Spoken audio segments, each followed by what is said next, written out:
자, 오늘 민수기 25장을 강해 설교하겠습니다. 아마 다음 주 월요일부터는 우리 부목사님들이 돌아가면서 새벽 기도를 또 색다른 말씀으로 인도하실 거고, 제가 민수기가 36장까지가 돼 있어요. 그래서 11번 남았는데 그것은 또 할 수 있는 시간에 새벽 기도 제가 하든지 아니면 출애굽기 지금 강해를 주일날 오후 2시 예배와 그리고 저녁 금요 철야 예배에 출애굽기 한 장씩 공부하고 있습니다. 20장까지 하셨는데 그거 출애굽기 마친 다음에 오후 2시 예배와 철야 기도 시간에 이어서 할 수도 있다고 봅니다. 왜냐하면 당분간 제가 또 노예일도 있고 또 대학원에 또 강의도 있고 이런 거 준비도 하고 뭐 여러 가지 일 때문에 몇 주간은 우리 부목사님들이 하시리라고 생각합니다. 아멘이죠?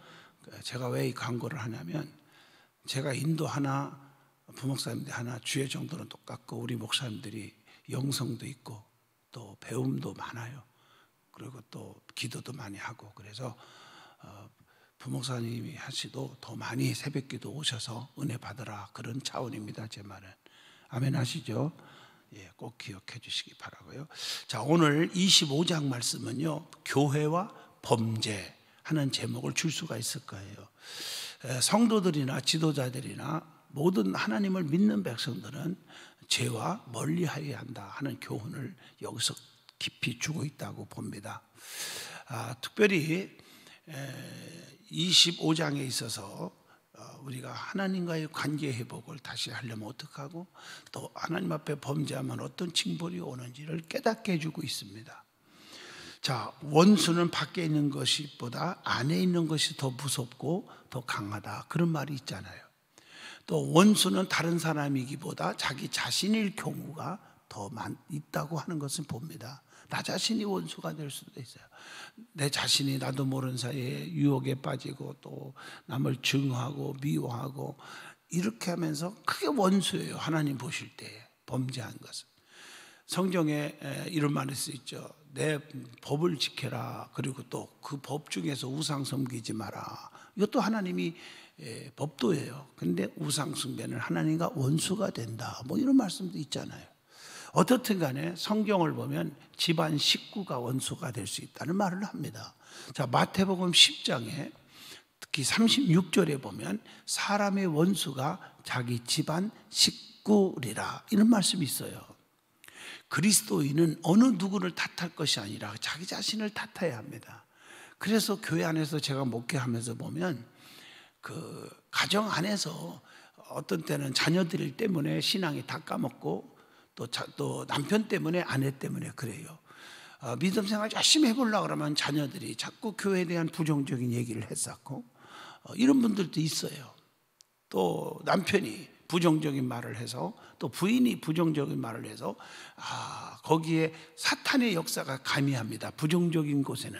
그래서 자꾸 믿음이 떨어지고 하나님과 멀어지게 하고 자기도 불평하는 사람으로 바꾸지게 돼 있는 거예요. 그래서 집안 식구끼리 말 조심하고 지킬 건 지키고 신앙으로 서로 권면하고 감싸야 돼요. 그리고 자기 자신도 그럴 수 있어요. 나 자신도 나도 모르는 사이에 내 성격과 나의 잘못된 신앙과 잘못된 인격이 있어요. 이런 걸로 인해서 하나님과의 관계, 주의정과의 관계, 성도와의 관계에서 우리가 멀어질 수가 있다는 것입니다. 그래서 어떻게 하나? 조심조심 또 조심, 항상 조심하게. 성경에 선줄로 생각하는 자는 넘어질까 조심하라, 이렇게 말씀했잖아요. 자, 그렇다면 개인이나 교회가 하나님 앞에 범죄하지 않으려면 어떻게 해야 되느냐는 것입니다.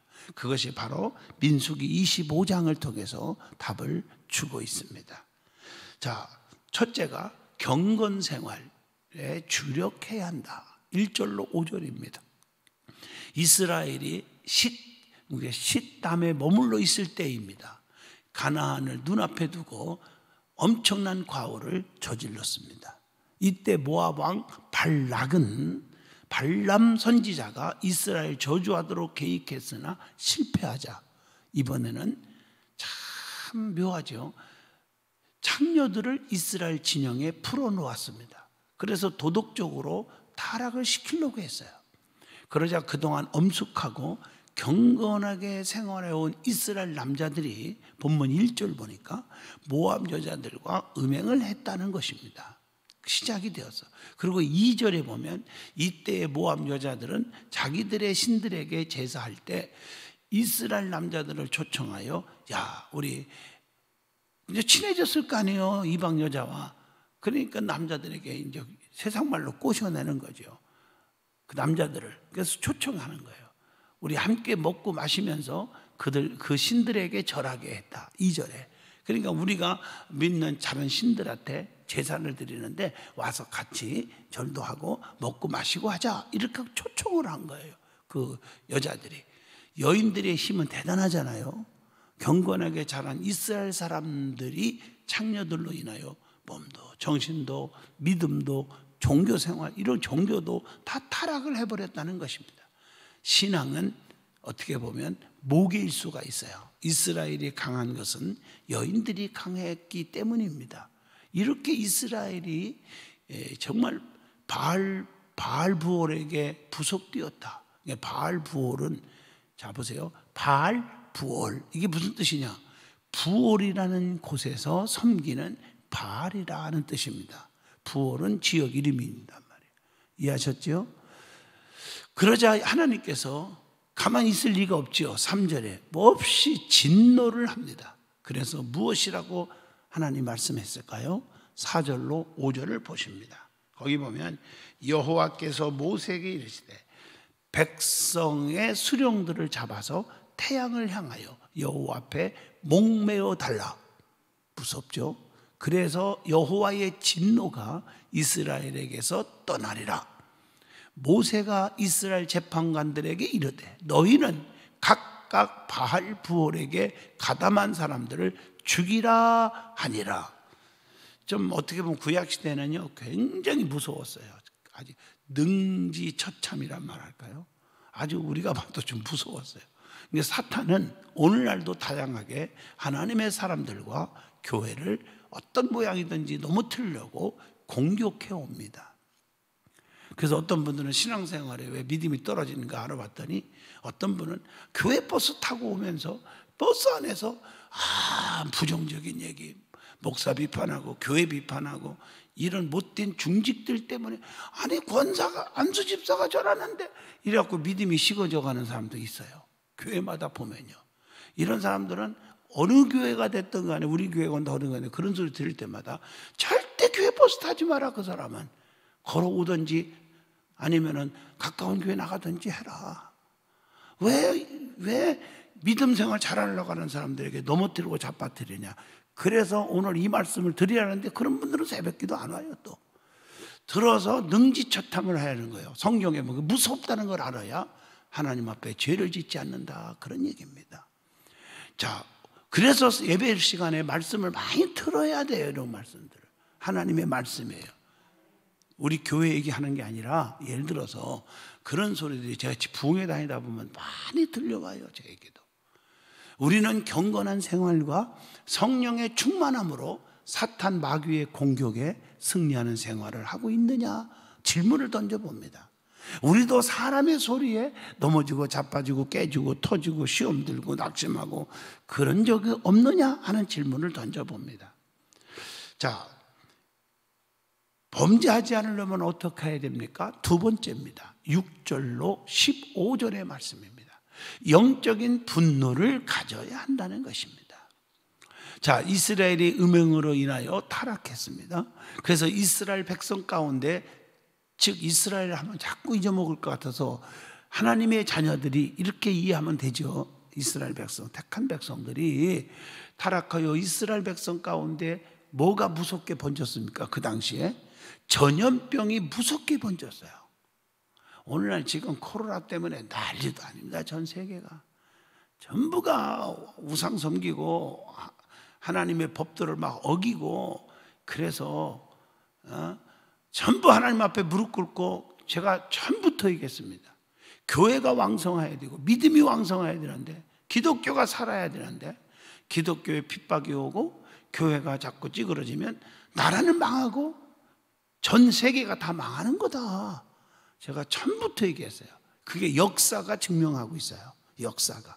우리나라도요, 얼마나 거지, 상거지, 상상거지로 살았을 때 선교사들의 순교의 피와 선교사들이 이 땅에 복음을 전해서 이만큼 얼마나 나라가 부강해지고 문화생활 얼마나 좋아졌습니까? 솔직히 말해서 한번 생각해봐요. 이 나라가 여자들이 어디 학교를 다녔습니까?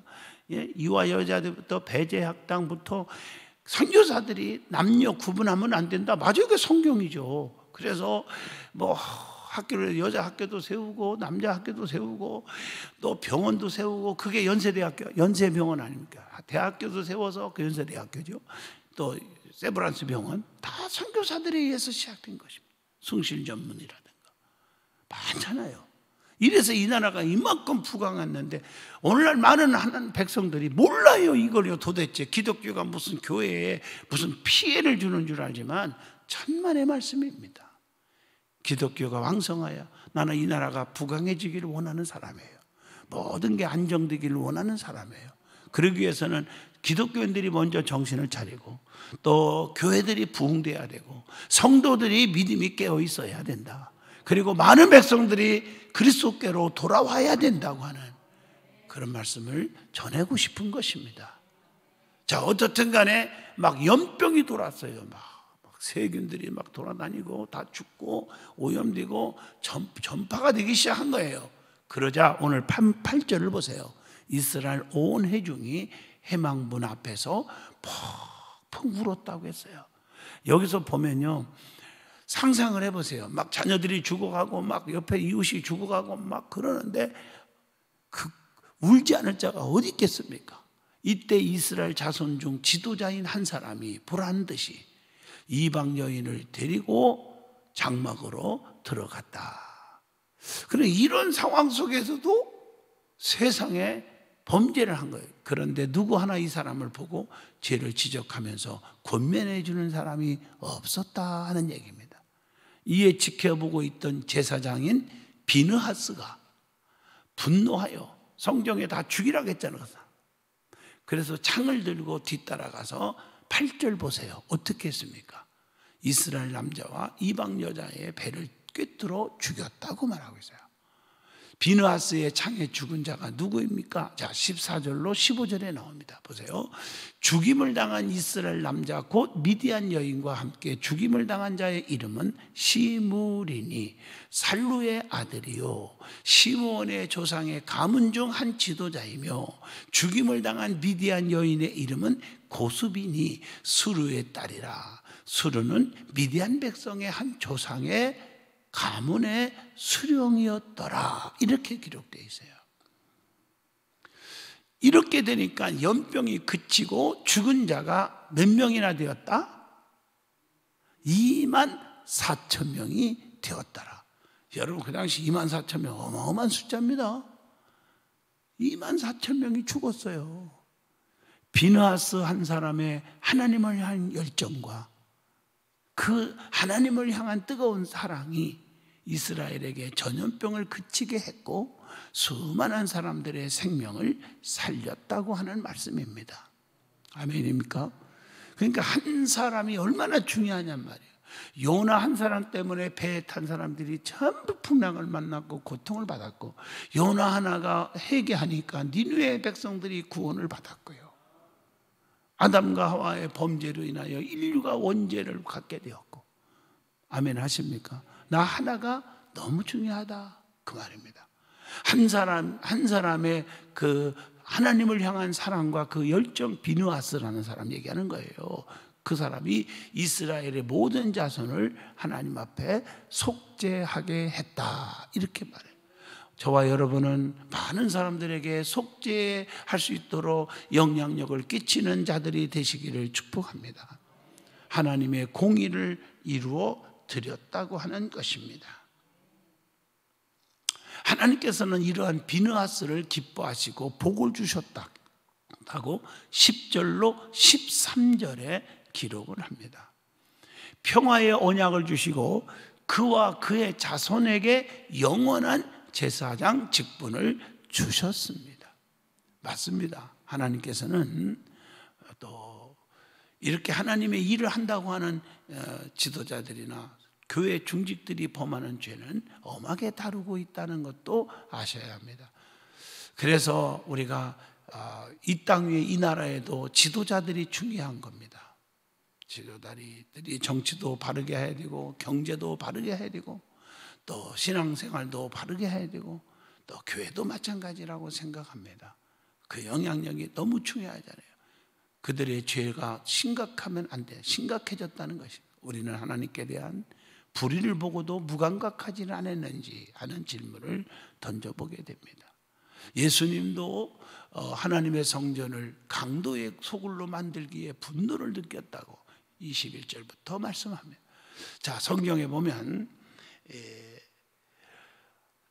어떻게 해야 범죄하지 않으려면 어떻게 하느냐? 마지막 세 번째입니다. 16절로 18절입니다. 악을 내쫓아야 한다. 그래서 성경에 악은 모양이라도 버려라 이렇게 말했잖아요. 선을 향하여 쫓아서 행하라 이렇게 말하고 있어요. 하나님께서는 모세에게 이스라엘을 타락시키는 미디안 즉 모압 여인의 장녀들을 박해하여 내쫓으라고 하나님이 명령을 했습니다. 이것은 이스라엘을 죄로부터 보호하기 위해서 그랬고 또 그 하나님의 백성의 순결을 보존하기 위해서 그렇게 하나님께서 하신 거라고 봅니다. 그래서 하나님께서는 깨끗한 진을 만들으라고 말씀을 하셨습니다. 하나님께서는 혼합과 혼합주의를 싫어하시고 용납하지 않으셨음을 알 수가 있고요. 고린도후서 6장 15절에 보면 그리스도와 벨레알이 어찌 조화되며 믿는 자와 믿지 않는 자가 어찌 상관하며. 교회 안에서도 제가 목회의 경험입니다. 성도들께 보면요, 믿음이 이렇게 탈선하는 경우가 참 많이 가정적 때문에도 있고 물질 때문에도 시험 들고 뭐 많이 있지만 그 중에 하나는 혼합주의예요. 많아요. 세상이 너무 좋아. 그래서 바울을 배신하고 떠났던, 주의 종을 배신하고 떠났던 데마 얘기가 나오잖아요. 세상이 너무 좋아 떠났다. 아멘 해보시죠. 그 말은 무슨 얘기냐면 혼합주의 중에 하나의 얘기예요. 이게요. 다시 말하면 세상 친구들과 믿지 않는 자들과 또 뭐 세상에서 뭐 그냥 맘대로 살아가는 그런 사람들과 함께 어울리는, 교회 안에도 어느 교회가 마찬가지예요. 중직들 중에 많아요.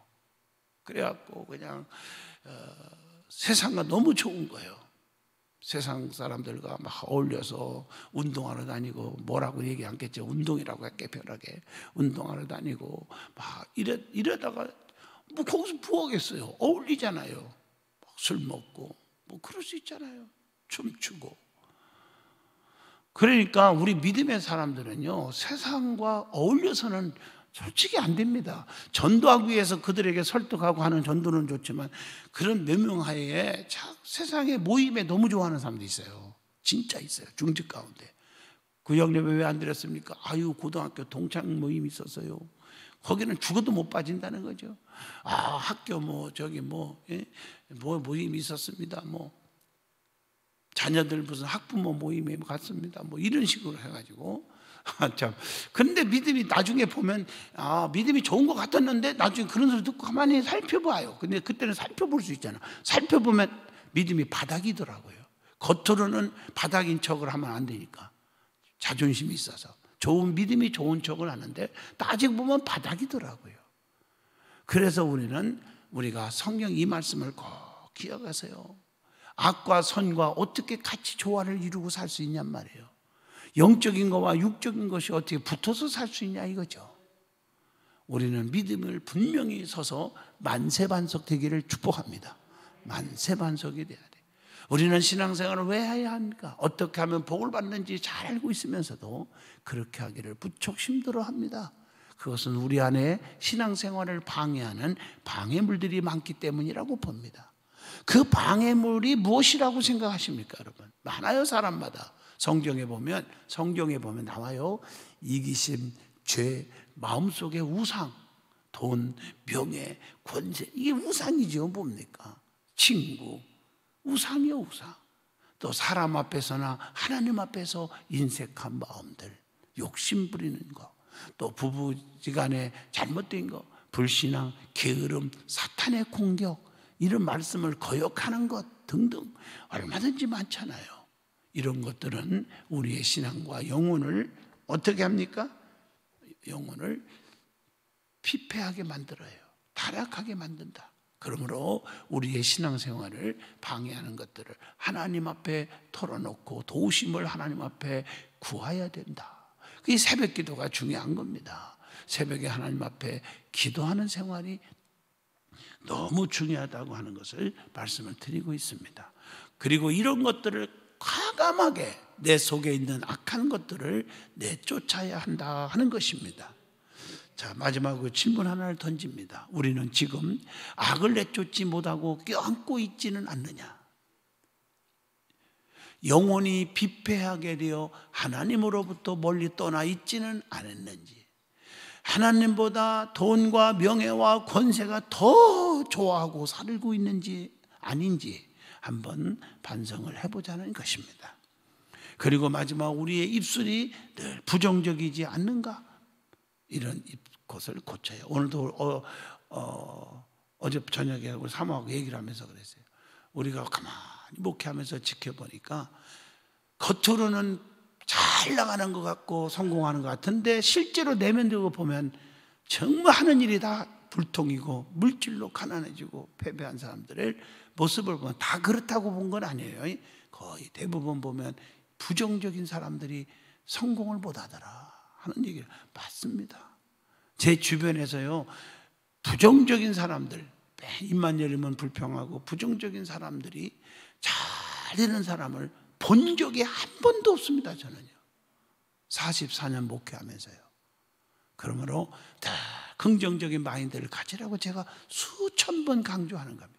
입만 열으면 남을 칭찬하기를 좋아하고, 남의 허물이 있으면 덮어줄 줄 알고, 아멘 하십니까? 남을 자랑하고 용기를 주고 소망을 주고, 이런 사람이 되어야 한다고 하는 것입니다. 그 사람이 성공하는 삶입니다. 할렐루야. 그 우리 사모하고도 말했어요. 우리가 마지막에 이제는 이제 목회하고 나서 또 나중에 뭐 언제 은퇴할지 모르지만 몇 년 후에 은퇴하고 나서도 끝까지 우리 성도들을 저를 배신하지 않는 한 조건, 성도들과 함께 섬기고 살자. 그래서 그것 때문에 지금 연수원에 뼈 빠지게 지금 일을 하고 하는 거고, 우리가 헌신하자고 결심했어요. 아멘 좀 해보세요. 교회 부담도 주지 말자. 그게 자꾸 마음속에 오는 거예요. 주의 일 하다가 주님 오라는 날 가고, 성도들이 지금 이렇게 코로나 때문에 지치고 지금 힘들어하는 사람들에게 기도 장소, 힐링하는 그런 것을 만들어 주자, 이렇게 생각을 하고 있어요. 기도해 주시기를 부탁을 드리겠습니다. 기도합니다. 거룩하신 하나님, 오늘 새벽에도 은혜 주셔서 감사합니다. 우리의 믿음이 날마다 떠나지 않고 믿음이 간직되게 하시고 긍정적인 마인드, 축복의 마인드를 갖고 살게 하여 주옵소서. 그래서 자녀들이 잘 되게 하시고 형통의 복을 주옵소서. 사업의 복을 주시고 직장의 복을 주시고 건강의 복을 주시옵소서. 이 땅 위에 그리스도의 계절이 오게 하시고 그리스도인들이 더 많이 늘어나는 한국 교회가 부흥하는, 그래서 나라가 사는 축복이 있게 하여 주옵소서. 예수 이름으로 기도합니다. 아멘.